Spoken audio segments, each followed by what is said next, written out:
we did a little research in preparing to talk with you today, and Okay. in an interview for an architect magazine, you said the future relevance of architects is being eroded by a public that is focused on faster and cheaper. And so my question is, though there has been a shift towards sustainable design and reclaimed wood is known to be sustainable, do you think that the false perception that reclaimed wood costs more is going to work against us? Well, I think that what's important is that the designers, the architects, whoever is whoever's specifying your material understands, as we discovered with the flooring that we did, Mm-hmm. that it isn't more expensive. It's Right. just it's a really interesting option to look at. Mm-hmm. And then the question becomes: is it the appropriate material for the space? Is Right. the durability what we need, and so on? Mm-hmm.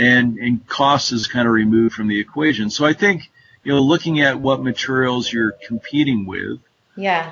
and then demonstrating that it's not more expensive, but it's just a really interesting option is a good outcome. The faster, cheaper thing, we find that that's not abating, but cheaper isn't necessarily cheaper cost of building. The cost of our buildings keep going up Mm-hmm. based on the market.